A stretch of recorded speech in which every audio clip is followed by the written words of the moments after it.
Today we're going to do a review of a case knife.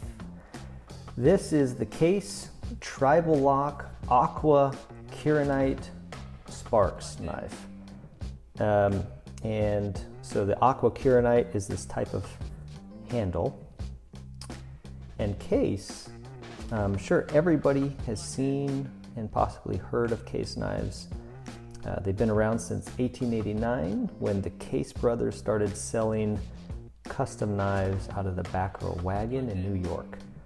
And they've been making knives ever since. So I know I've owned Case knives for literally decades. And it's one of the first brands that I would see in hardware stores growing up. It's currently owned by Zippo Manufacturing Company, another brand of iconic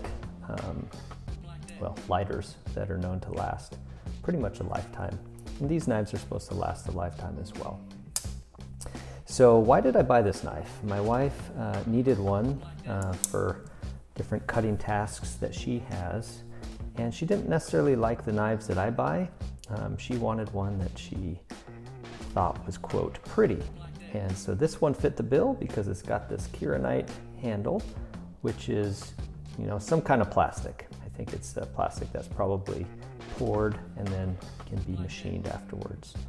The blade on this would be I believe it's your typical Case. It has SS on it, but I think it'd be their surgical steel. And you can see it's got some inside. It has what I'm going to call, I think it's brass, at least it's brass colored on the inside with brass rivets. And then on the ends here of the handle, this is probably a nickel or something. So it's got a nice contrasting metal to it. All right, let's do some quick dimensions on it. I will say one thing I'm noticing, as soon as I touch that blade, boy, you get fingerprints right on it because it does have a nice mirror finish to it. So overall dimensions, it is right around 7¼ inches. Blade, the actual sharp part of the blade is going to be about 2 3/4, I would say, where each of these squares is a ½ inch. And then it's about maybe 5/8 of an inch in dimension, in width. I guess you call that width. The way it opens and closes, it's got a thumb, this classic thumb lock. This is what I grew up with. Let's see the dimension here of the thickness of the blade. So let me go to the thickest part at 0.11 inches, so not bad.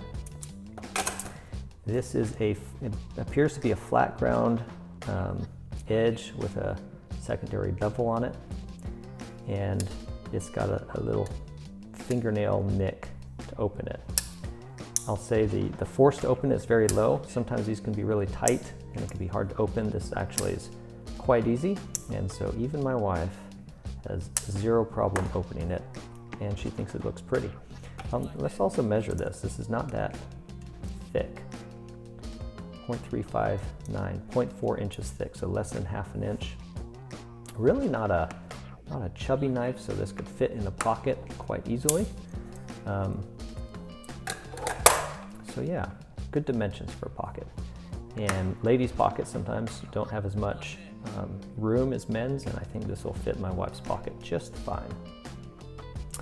All right, real quick, we're gonna go through the sharpness test. Now, full disclosure, I know she has used this for opening at least one package, so if it's not gonna be that sharp, I think that is a partial explanation. Okay, so part of it is shaving sharp, this part, and maybe she didn't use that. So let's give them the benefit of the doubt that it was sharp before she used it, but I'm also gonna say, if she only used it once and it is no longer shaving sharp, that says something about this stainless steel as well, where it is, maybe it can't hold an edge quite as long as others. It is generally sticking to my fingernail. I'll say back here it is where she hasn't used it. Maybe less so here. Not bad. Let's try a paper test. Ah, interesting. Okay, so where she hasn't used it, it's fine. When I get to the tip, it's dull. Okay, and she's only used this once. So I'm gonna give this metal, compared to what I've seen for other knives that are about the same price, and this was around $60, I'm gonna say that this steel does not hold an edge very well, because I don't think she's used it very much, and it has already lost its edge. But you know, I could try to sharpen it up and see how long it lasts. I imagine I could sharpen it up in just a few strokes with a strop, and it'll probably get nice and sharp again. Let's see if I could find my strop here.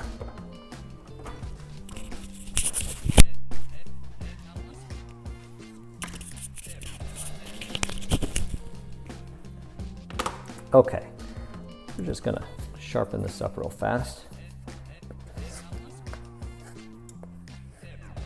And I'm just gonna try to remove any burr that might have formed on the tip.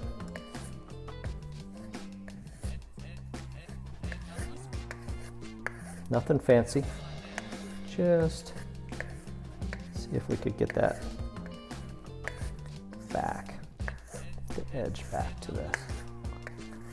All right.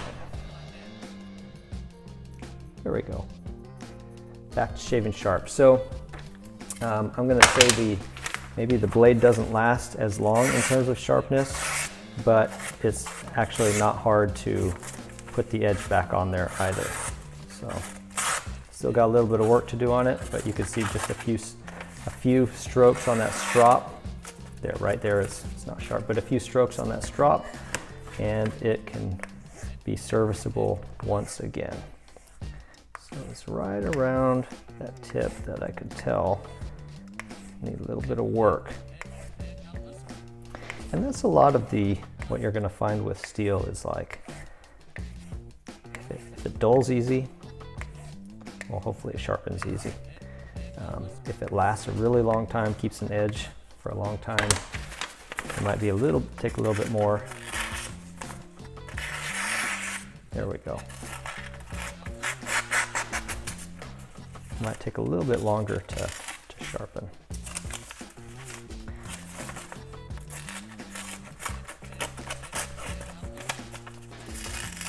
Okay, clearly I need to do some more work on that. Let's also cut a rope with this and see how it does.